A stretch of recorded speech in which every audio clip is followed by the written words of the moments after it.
don't like freak yourself out in the river and bet something small. Don't chase the feeling of winning sometimes and getting called a bit more often. That's not what you should be doing. Instead, maximize what you win with the nuts when you do get called. Okay, villain could have 4-6 of clubs or spades or diamonds, but we're going to ignore that and shove.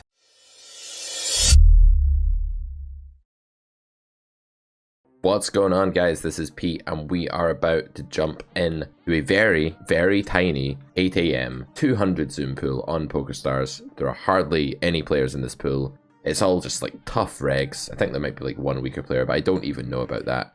We're going to be 3-handed. We're going to be 4-handed. Sometimes we're going to be 5-handed, like you see here. But the difference between this video and what we normally do is that today we're going to be giving our thoughts in real time. We're going to be looking at every single hand. There will be no hiding behind choosing hands that I want to talk about. You're going to see the full flow of the session. So when we are button versus big blind with a hand like 7-8 suited, we very much have an optional defend. This is going to be super close EV.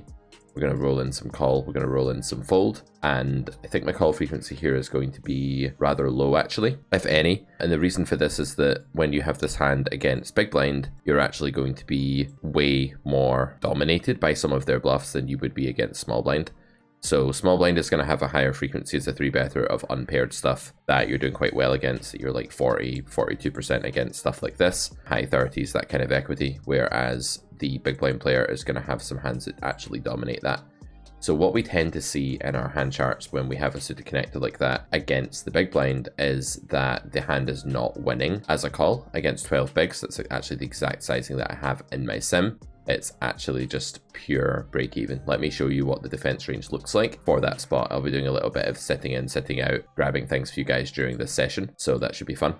So this is the defense range against big blind. As you can see, we're a lot more prone to call bigger broadways that are actually going to be dominating the bluff range of the big blind. It's important to understand that when we go back to the big blind's 3-bet range, it's really quite different from the one the small blind is using. So if I just go back a node here and look at what big blind raises in the first place, we can see that the orange hands here, there's a lot of like random junky stuff that's actually a bluff, but it's doing really well against 8-7. And in some cases, actually dominating 8-7. So as we can see here, we have hands like Jack 8, Jack 7, 10-7, 10-8, just like bluffing. Now, this isn't exactly what our opponent's going to be doing, but we do have to understand that 8-7 suited against the 3-bet here isn't actually that great. When we look at the small blind 3-bet, right? So let me go back a node and actually say, okay, let's imagine it was a small blind at 3-betters. Well, now the range is much stronger, it's much more linear, but there are very few hands that have an 8 in them that actually dominate a hand like 7-8. So if we look at the defense frequency or the defense EV, it's probably a bit more to the point of our hand here, the 8-7 suited. We can see that it's similar, even though their range is much stronger now objectively. 8-7 still fares about the same, because 8-7 isn't a hand that can really be a favorite against anything. It's kind of funny that you have the suited connector that looks really playable, and some people will say it's too tight to fold this hand here, but those people haven't really studied the preflop of GTO. And I would actually say that if you're playing a hand like 8-7 in micro stakes or low stakes online, or even like 1-2, 2-5 live, something like this, and you get 3-bet by the big blind. I was having this conversation with a student the other day. I'll just hop back into the pool as I chat to you, and we were kind of saying ace-4 we weren't saying ace-4 just gonna open, but I am just gonna open this one. This is close. But yeah, we were saying that the big blind, when you play live, you play against like some unstudied players, is actually one of the worst positions to defend against, because people are finding a tighter value range than they would in the small blind because they're building so many flats. They have this flat call alternative, and as a result, they're not bluffing enough, and their range is getting skewed towards really strong hands. So if you defend 8-7 suited there, you want to be really careful about that, especially with the lower SPRs that happen live, where people are like opening to 94x and 3-betting to 650x. I'm exaggerating, but people love to like put tons and tons of money into the pot like donkeys live for no real reason other than it's the status quo and it's the norm. If you wonder why my light just changed, my thingamy-bob light that's meant to emulate the sun has just gone off, so that's why I've just suddenly gone dark. Scotland is a country where in the winter, you get no light at all, and in the summer, you get tons of light. In the summer, sometimes it literally doesn't get dark. You look out the window and you're like, oh my god, it's morning. And you look at the clock and it's like 3:12 a.m.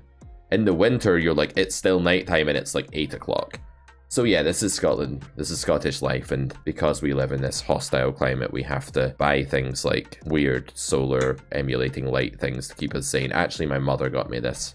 Shout out to my mum for predicting my needs in this case and getting me this light from Amazon. She discovered Amazon a little while ago and has really taken to ordering things from there and giving them to people, which I guess is nice. Guys, there are two problems that afflict poker players these days, and it's highly likely that you watching this are succumbing to one of them and that it's stopping you from realizing your poker potential. The first problem is diving too deep into GTO, studying solvers too deeply too soon, trying to copy their outputs, and maybe just neglecting the reality of what your opponent's range actually is.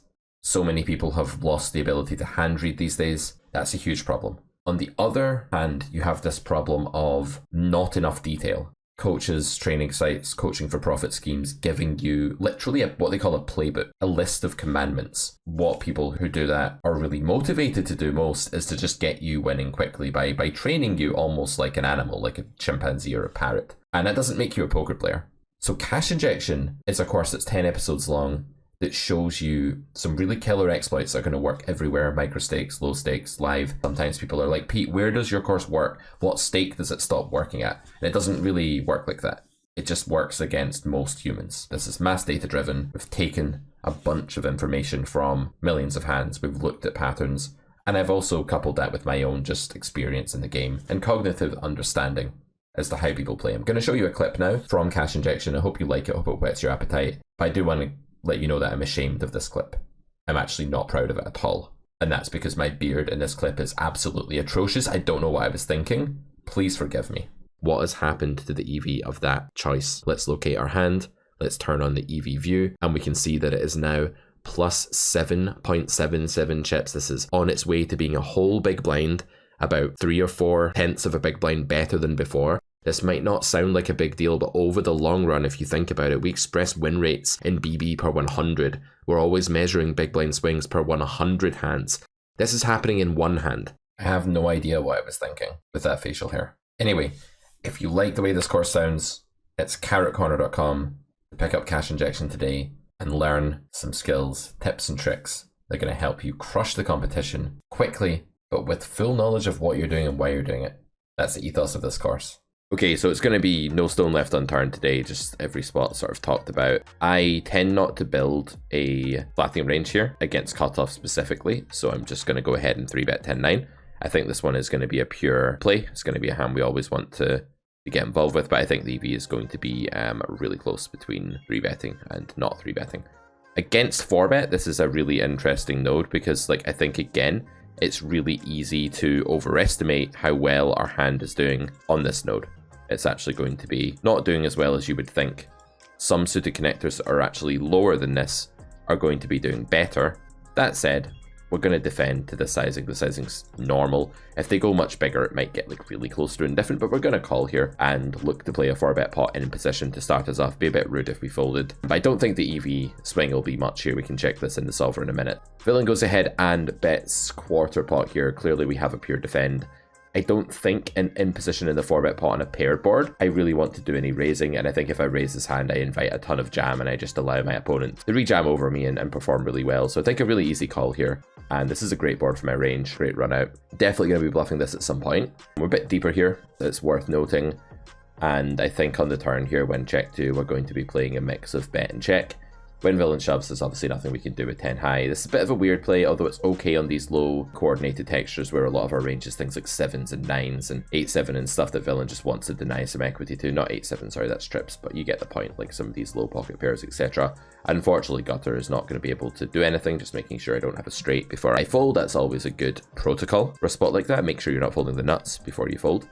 But yeah, the more mergy and kind of pair plus draw heavy, pair heavy our range gets there, the more jam can actually make sense for our opponent, and the more our opponent can just consider using that line. So while that play might strike you as a bit odd, I don't think it's actually that bad on that texture. But I do think the deeper you get and the more paired the board is, well, okay, that's binary. A board is either paired or unpaired, but when it is paired, i.e. at the extremely paired end of the unpaired paired spectrum, you're going to see less jam in a solver there because boats become a bigger thing in our range. Trips isn't non-existent, it's fairly non-existent, but it can exist. So if we were deep at like 160 deep there, you know, jam is going to go out of fashion pretty quickly. But yeah, I think villain's balanced play is probably still fine. Ace 8 is super close to opening on the cutoff as well. All of these hands are just going to be kind of 0 EV. If you look at a cutoff opening range, which we'll do in just a second, you're going to see that hands like this aren't really going to be big EV swings. They're kind of optional. I'll just show you what I mean. Obviously, we want to be folding to this. So in the cutoff, we have this here. I've highlighted 8-7 because that was just a hand we looked at previously. Ace 8 is our hand here, and the EV is 0. That's why the solver is mixing. You can open this most of the time, but not all of the time, apparently, according to my sim. Not that anything bad innately happens to you if you open it all of the time. It's just that with hands like Ace 7, Ace 8, King 9 off, etc. in cutoff, if you made a habit of always opening these, you'd be overfolding to a 3-bet. And by virtue of the fact I didn't roll there, I just opened, even though it's only 90% open in frequency, means that, yeah, I've probably overfolded microscopically to the 3-bet if everything else in my range was the same as the defense frequency that follows. So that's why, you know, counter exploitation preflop isn't a big part of the game tree. In a pool like this, no one knows that's what's going on. Hopefully I'm playing a reasonable 4-bet game and calling game against the 3-bet, so I don't have to worry about it, but I thought I would show you what that means when you see a hand that's indifferent there. A lot of people misunderstand that. They're kind of like, oh, this is a mix. You have to play it as a mix to play well. That's not really technically true in a vacuum. Like, the EV of what you do there is the same either way, and it doesn't really matter. Ace 4 off against button, I would actually do quite a bit of 3-bet, but against cutoff, that's not really going to be such a thing, I don't believe. It wouldn't shock me, actually, if you were allowed to take that hand and go ahead and 3-ball it. We're doing a bit of pre-flop work. It's actually just Ace 5 that we do that with, right? So if we just bring that up, that's the 3-bet range, big blind against button there. So Ace 5 can 3-bet, Ace 4 is a slight EV loss, but against button. Did I say button? I meant against cutoff, but against button it would be fine. Kind of a lesson in pre today because we're getting a load of pre-flop spots thick and fast, and some of them are actually really close and interesting. So this won't be a session where I've just cherry picked like the best hands to talk about. It's very much going to be maybe a longer one where we just sort of play and chill. I want to keep mixing it up, and I want to know what you guys think about all the different formats and things that we do here, so it's interesting. Okay, so against cutoff we have 9s. My first instinct is that this is very much going to be a mix, that it's not going to matter whether I 3-bet or whether I call. If I had to guess with the frequency, I'd say it's going to be like 50-50. So that's what I'm going to do. I'm going to roll a call this time with the 94. Turns out actually the frequency is much lower. I just checked it on the grid. It's only about 25% in this sim, which is fine. And it makes sense, right? So pure continue here. I'd expect people to bet range on this flop, or at least bet very often. This guy doesn't bet, which is also fine. I'm going to be checking turn by virtue of the fact that my main sizing is going to be overbet on this node. Against this, we actually have a value beater. I think villain can value bet an 8 here for this sizing, make value protection bets. Very easy call. Although the blockers of this hand aren't great, it has a couple of things going for it. Things like 4-7, 6-7. Okay, 4-7 isn't in there, but things like 6-7 don't have any overcards to 9, so it's a bit more robust that way. And also we have a diamond, so if we do hit a 9 on the river, it can't be a diamond, which is kind of nice. I think the main reason to just call turn there without thinking is that, while we usually lose, we're doing pretty well against villains, 8x and stuff like that. So river strikes me as really close between call and fold. I think I'm actually just totally indifferent here. I don't know the player. I am going to go ahead and call. And the only reason I'm going to do this is that when I don't know the player, it's possible that they're recreational and not crafting their range very well. And if that's the case, they will be over bluffing a node like check, bet, bet in that position, overall slightly on that board. And that just comes from like mass data in the course Cash Injection, which is available at carrotcorner.com. It's a 10-episode exploitative course all about how to take common nodes and play really well in those nodes against population. Ace 8, I think we have to pitch here. Just it's a little bit close. If this guy's on tilt or something, we can 3-bet, get it in, but I don't really know that yet. In Cash Injection, we talk about how, you know, many spots are just inherently overbluffed, underbluffed, overfolded, underfolded, and the idea is that an unknown player that I've not really played with before, you know, they may well be... Jack 9 is actually super marginal under the gun as well. You can play it. You absolutely don't have to. Just showing you my charts as we go here. So Jack 9 there is just mixing. So people in that spot, because they've checked flop, if they're not strong players, and I know the guy might be, maybe he's reasonable. If not, the idea of them over bluffing is actually just quite common. I don't expect check, bet, bet as a line to really be under bluffed that often, given that bluffs are only meant to be about 29% of the opponent's range on the river. Most people will inadvertently bluff more than that if they're not like really skilled, or they're not someone who just doesn't like bluffing with that line and kind of never bluffs with it. That's the other option, is that we're running into somebody who just doesn't like to bluff with that line. But you listen guys, you don't get to know who those people are. You don't get to just say, oh, this player is under bluffing, probably. You can't just make it up. You have to play against the wider pool. So we have this early bird symbol here as well. At least we did. It seems to have vanished now, which is the idea that we get more EV by playing it this time because they're trying to encourage the pool to run, which makes sense. The 500 pool doesn't run either these days. It's a shame. I want to make some 500 zoom content for you guys, but the pool is literally never running on stars, which is really sad, and I can't do it. But if it ever does run, I'm going to jump into it if I see it running and make some content. Feel free to tweet me if you know of a time it's going to run or whatever at characters1 and let me know. Just going to battle away here. There's a 6-handed table. Pool seems to be filling up. We're getting some of these weaker players jumping into pool now, which is nice. This is what makes the game beatable. You know, when you play this game, say you're paying 4 or 5 BB per 100 in rake and you're battling tough regs, it's really tough to beat tough regs by 5 BB per 100 and still win. So what makes a game like this sustainable is more, not that I'm like crushing the regs by like that many BB per 100, but actually just that there's weaker players, there's weaker regs, and these are the people that, you know, we can have double digit win rates against, and that can totally swing our EV. So A7 is just going to be a call. Blind versus blind, it's too mediocre to want to ever raise. Against small bet here, I'll probably continue with ace high in the back door. I definitely will actually. People are betting a bit too often for small bet. This won't be one of my raises though without a backdoor flush draw. Against check, I think my hand is probably a pure check, and I want to just build, I tend to build large bet strategies for polarized ranges here. It wouldn't totally shock me if this hand could bet with the backdoor of straight draw and being low down, but I think it's more like ace deuce, ace 4 we want to bet, not ace 7 with ace high, and then obviously bluffing like some queen jack, king 9, king jack type combos and things like that as well. Do I want to just turn this into a brute force bluff on the turn? No, I don't think so. I think it just has a little bit too much check EV, i.e. some, and therefore we want to take the check EV. Same on the river. We're going to lose a lot, but if we win like 10% of the time here, that's a lot better than bluffing. Bluffing will be close to break even, and checking is going to be worth some of the pot. So definitely a check. The way to understand how to choose when to bluff with respect to your showdown value is that when you have showdown value, betting is competing against a line that's actually positive. It's competing against checking. Betting is always competing against checking, and betting one sizing gets 4.9 bigs. Queen 6 is just too weak to open. I'd open like queen 9 off there. Get it in. GII. But yeah, it's going to be the case that you never want to think about one line in isolation. You never just want to say, oh, I like bet for X reason. So betting and checking are always competing options, and in order to reject one, you have to think the other is better. So in that spot, we reject bet because we think check is worth maybe 10% showdown value, 10% of the pot. When you turn your hand into a pure bluff, meaning you just get called by better hands and no worse hands, what happens is that unless you have a big range advantage or a meaningful range advantage, your bluff is 0 EV. So to go from 10% pot to 0% pot in EV there isn't very good, and that's why bluffing is a mistake, and that's why we define bluffing as a polarization error in the Carrot Poker School. The Carrot Poker School, guys, is one of these courses that just takes you through everything.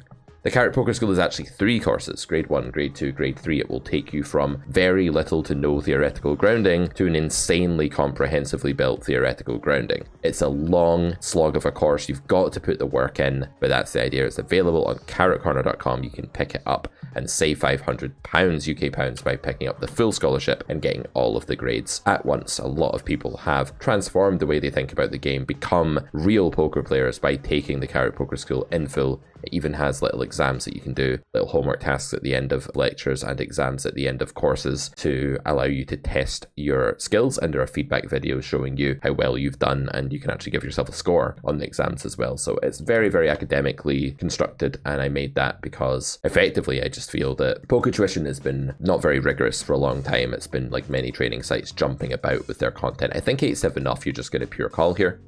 Again, I'll bring up the sim that shows you what to do in a minute. I like to make my decision and then look at the sim to see how I did. I don't like to like read off of charts while I'm playing. I think there's some weird ethical grey areas there, but also I feel like it's just better to learn this way. With this board, I think this hand with the 7 of hearts probably can bet sometimes. It's going to unblock villain's folding range, which is more going to be check folds, and more going to be like clubs and things like that. And we have live pair draws here. I wouldn't bet very often in this spot, and I bet big when I do bet, just building like trips and decent pairs here, but I'll bet this like a third of the time, and we do roll it this time, so I'm going to go ahead and bet here. When I use the big bet on this board, I'm basically saying I either have a king or I have something like 8, 7, 6s, 5s, and you might think that those hands are thin, like big betting 5s here, but blind versus blind, ranges are so wide that I actually think this is totally okay.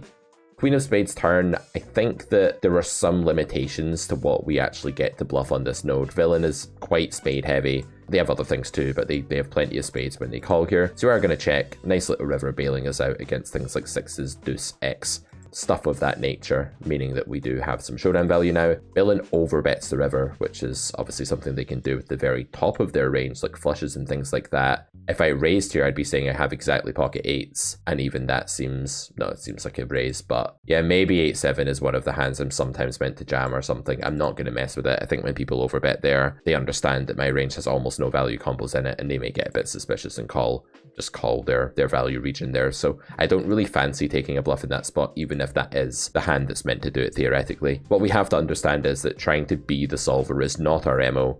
That is not what we're trying to do, guys, because when we become the solver, we actually start making plays that are losing in reality compared to alternative plays because we've not investigated what's happening in terms of villain's true range. So yeah, that one, I think betting flop sometimes is good, being a bit more selective than that when betting turn, because the world is not that favorable for us, and then just being careful on river as well. Sixes, again, I'll look at some of this pre-flop stuff in a minute. I think this one's going to be a pure call. I would be doing some 3-bet with sevens, blind versus blind, but sixes is about where I would draw the line. It might not be horrible to raise, like in terms of EV, but I think it's a pure call. Oh, there's actually a sliver of raise going on in my sim, so that's interesting. If you think villain's c-betting too much here, you can actually build a bit of raise with sixes. I'm going to do that.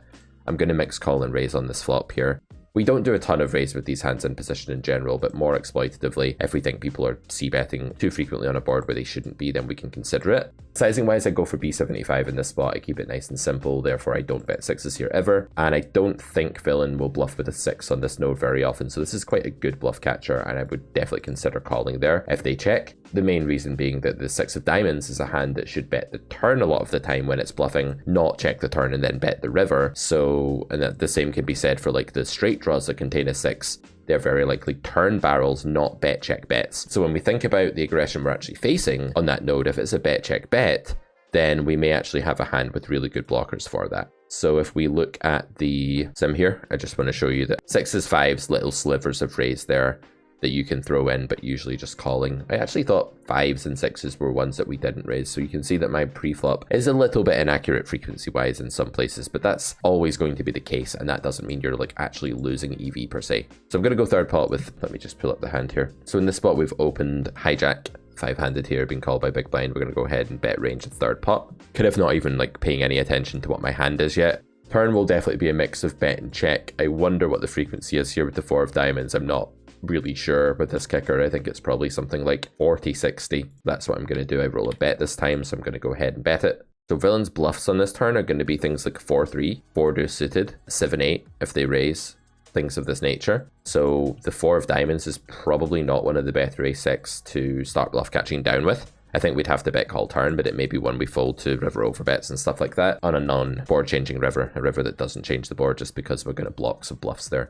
So something to think about. Don't know exactly what I'm saying on that node. It's a little bit tricky, but I like to sort of plan ahead sometimes when I have downtime. 4s, I think you can mix a bit. Let's go 33%. I don't know what the frequency actually is. Cutoff versus button with 4s, but I believe if you're not playing any flats, which I am not, is going to be like a mix of, oh, actually 5s is the last hand we go for the 3-bet with. So slight EV loss there by me. As you can see, yeah, my pre-flop is a little bit ropey at times, but I think that's okay. I don't think I'm doing anything that hemorrhages EV. I think I'm just like slightly off with the parameters sometimes. So here we go ahead and 3-bet 10s, get called by a random weaker player. I'm going to go third here. I'm not going to deviate from my normal approach of just betting everything a third. I would maybe check like some queens and stuff like that. It depends on the weaker player. 10s is obviously a hand that derives quite a bit of useful fold equity. The denial factor is quite good here with 10s. Kind of a sad day. This is going to be a really merged range actually, but not so merged that we can call 10s. So there's going to be a lot of king queen. There'll be sets, there'll be flush draws, there'll be all kinds of things, but overall our equity is just a bit lacking with the pocket 10s. To peel it off, to flick it in, whatever you want to say, just can't do it. But it's important to note that that is not a polarized range. Sometimes my newer students get a little bit confused because they study theory, right? And they're like, oh, in theory, when you go massive, you should be polarized. And that's very true in game theory, but you have to understand that fish aren't playing that way. When a fish jams the flop, their thought process isn't, aha, let me construct a Machiavellian or jamming polar range that makes villain indifferent, yes! No, they're just like, I have king, I'm angry, I shove. Yeah. Me mad, me shove. when that's the thought process, trying to give them theoretically concocted ranges is absurd, but people do this all the time. Like, oh, villain's so polar, you know, he's so polar with the big size. It's like, he's a fish. He just jammed over your bet without thinking. Like, why are you giving him aptly constructed ranges? So being able to hand read is so much a lost art, and some of the new like poker players that are coming into the game and studying with solvers right from the start are so out of touch with reality. They're like people that have never left the house, walking down the street, interacting with people as if they're in a computer game. They've just played like Skyrim all of their life and they're interacting like that. Let's go 25% 3-bet here. Call the rest of the time. Ace, queen, 3, 4, 5. Yeah, okay. Call, 2-bet. Same thing. I'm going to go for 75% raise with this hand against this sizing. I'm going to be big here because actually I'm just raising like a really strong range in this spot. And I just go 8.9. Yeah, I think this is about right. So the reason I go large, one, it's not as large as you would think. 2, my value region is basically queen 3 suited, ace 3, 3s, ace queen. So it's really strong. And against earlier position like hijack, I'm not really interested in raising a ton of top pair. So I don't use the smaller size. What you'll see me do in late position, however, is use a size like 4x or maybe 80% pot, 70% pot instead of like 110% pot. And the idea with those smaller sizes is I might want to be using some top pair in those cases. We get limp re-raised here. If you want to be a really good, diligent poker player, you can take a note that that happened to you from this player. I'm going to obviously fold, limp, re-raise. I read a book by TJ Cloutier, is that his name, and Tom McAvoy. Back in the day, it was like no limit hold'em, professional tournament, blah, blah, blah. And I was like 19 and I was like, man, this shit is sick. This is such good content. I'm like reading it in my dorm room as a teenager, loving it. And then like I grow up and I like learn about poker and become a poker professional. And I'm like, what on earth was that book? It was like, Tom likes to do this with the sevens, but I like to do this. It's really a matter of taste in some spot that's like a complete no-brainer, one play over the other. This is my vague memory. Not like slandering this book, but all books of that era were pretty terrible compared to what we know now. That said, other books are available and that book is no worse than many other books that were written at the time. They're just outdated. King 4, God, let me actually just 3-bet this guy, because he's blue and he looks tight and he looks kind of bad. I could be wrong. Again, guys, if you're like, oh, Boston Babele is a very tough player, what do you say, Carrot Man, you stupid? You don't have to say that. Again, we don't have to get into this fight. This hand is borderline between 3-bet and fold. I will show you in a sim in a minute. I actually looked at this yesterday, so I kind of remember that. But let's play the spot first. So King, Queen, 5, very good for range. When we're very polar like this, we do connect with just making like lousy second pair quite a lot. So I think the sizing I want to use is a small one. I don't think this player is going to do much bluffing if I check here on the turn, so the idea of just like letting one roll off against this player doesn't make a lot of sense. I'm kind of moving into vacuum thinking here, and in equilibrium I can just bet very high frequency with a small sizing on this board anyway, because even though I'm polarized pre, a lot of my polarization is around the king and the queen, and then obviously I have my value region, which is Broadway and big pair heavy and smacks this. So yeah, this board is very good for my range. This is interesting because villain's only real value raises here are king, queen, and 5s, and they have quite a lot of draws. I guess I don't jam this hand though, because it's just not that big a favorite against draws yet. I think I'll just call. That's a pretty horrific turn. They can still have like jack 10, ace jack, etc. This player doesn't look aggressive. Maybe my tag is bad though. Sometimes like I tag someone a certain way and then they begin playing in a way that just makes me like question that. This is scary as fuck. This is very scary. It's possible though that they have like some jack 10 suited, but honestly, I think I'm just going to fold against the blue tag here.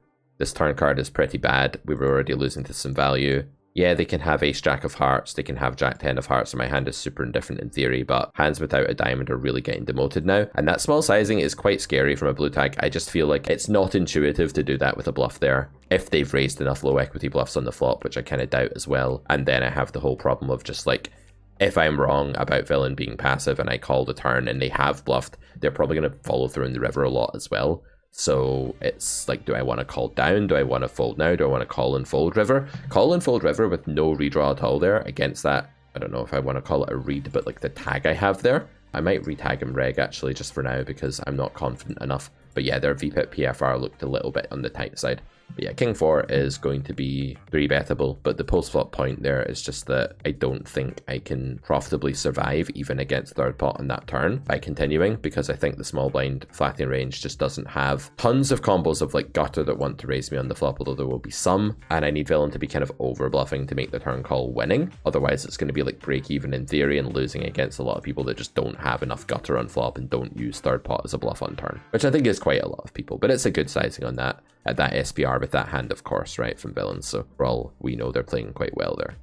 Anyway, I just wanted to show you the sim in case you're like, Pete, that's a terrible 3-bet. Because people love to say that because they have no idea what the fuck they're talking about. Look, king 5, you can 3-bet it. There you go. See?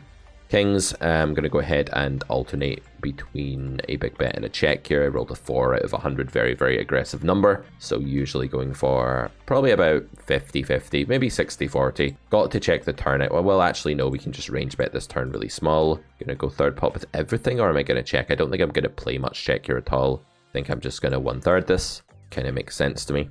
River's going to be a bit grim with these blockers, of course, but you know, we still just go for it. You can get called down here by stuff. If we check, we never get called on river, right, ever. So we just have to go ahead and jam. The way it will build its turn strategy there is it's going to use some big bet, some small bet. It's just going to mix it about, and kings will always small bet due to the blockers. This is unfortunately a very overfolded node when the queen comes, just in pool. People have to call 9s here at some frequency, and they kind of don't. Maybe sometimes they do if they're good, but, and actually I wouldn't be shocked if villain does call 9s against me, because like I could easily overbluff here. So even though we block the calling range massively, it's still the case that like you don't do better by checking river, because villain just has condensed stuff that shows down, not stuff that's actually going to bluff against you. Please call. 1 second. No, not getting it. Not getting it, but hey, you know, with top boat, it's quite hard to, against nitty people, which is most people in that spot, to generate lots of EV because they rarely have anything better than an underpair to the queen, and it feels squeamish for them to call there, even though they beat all bluffs, and even though that spot could easily be overbluffed by me, they don't like to call, right? They just don't like it. That's why that spot's overfolded. We see this in mass data, we see this in real life, we see it through rational poker psychology too. It's just a spot where we don't really expect to garner very many call downs, unfortunately, but we have to try. And the reason we don't check turn is just that the king is a turn we want to bet all the time. If we do check, villains shouldn't aggress much on a king because it's bad for their range, so that's why we keep betting turn. And we shove river, and it's easy to attack me here and be like, oh no, you block the calls, you have to check. That's actually just jumping to conclusions. It's not true. Generally, I said this last time, like YouTube videos, hey, if they do well, then I get like attacked a lot in chat. So like the better my videos do, the more like people that just want to come on and criticize my play will come out of the woodwork because they've seen the video, and they're like YouTube cockroaches or parasites, yeah, and they're like waiting there to just like try to like fight with someone or disagree and like come on and be that internet bully or whatever. Some people critique you in a polite way where they just want to talk about it, and that's great. Others are like lol idiot, and you're like, good, this video has reached you. It's reached you, you absolute fucking cockroach. That means the outreach of the video was good. Yeah, that's good outreach. I'm happy with that. It's solid. Thank you for the word of encouragement. So when I get lol so bad this guy's dick, I'm like, I'm doing well. My mom's gonna be proud of me. I'm making it in life. You know, this guy's seen my video. He's sat there eating fucking Doritos, and the Doritos are all over his t-shirt, and he's like angry, and he's not moved in the last 4.5 hours, apart from writing vitriol online, and he's found my video. I must be succeeding in life. Fucking ship it. Streaming in a little while if you haven't followed the little thing. We are carrot_corner on Twitch. We stream most weekdays, usually in the AM, but sometimes in the PM. We have all different streamers. We have students that stream as well and stream like 100 NL, 50 NL, then I stream 200 when it's running, 500 if it's running, it never is. We have a mix of different content. I think King Queen No Club is a pure check. I'm not going to deviate here because people are repulsed by this board and don't just lead randomly on this like they do on some other textures. Also, villains 32-15, they're looking a little bit placid, so I think I can go ahead and check back without facing tons of random turn aggression. Going to show this one down for about 20-25% pot share probably against pool, probably about 15% pot share in theory. Going to show it down, of course, though. Well done, sir. I think he has to bluff the turn. Yeah, I think he has to bluff the turn with that hand. Out of position. It's too frail to survive otherwise, so turn check is a blunder. But you got there on the river, so that's all that matters. You should have just taken the pot from me on the turn, but yeah. Anyway, ace 4, a bit too bad to 3-bet here unless we're confident this is a weaker player. 2.5 is suspiciously small, but not necessarily in the direction of this being a weaker player. It's unusual these days to see the sizing, and I would deviate to 3-bet here against the fish because like, you don't get 4-bet and you can just brutalize them. Against a reg, I wouldn't. I'm going to mix a bit of raise here. I'm going to mix like 40% raise. I do roll it, and I'm going to go for the smaller size here because I'm going to raise. I'm in position. 1, I'm in position. 2, I'm going to raise some Jack X. I'm not just going to be like sets are better. What a turn. What a turn. The 3 of hearts, straight flush draw, beasting turn, absolutely huge. Slight overbet or big bet? What do we want to do? That's the question. I think at this stack depth, I want to use slight overbet. Take my time, mandatory bet spot, slight overbet it is. Very high EV situation. This isn't one where I expect like massive overfolding. River's a clear jam.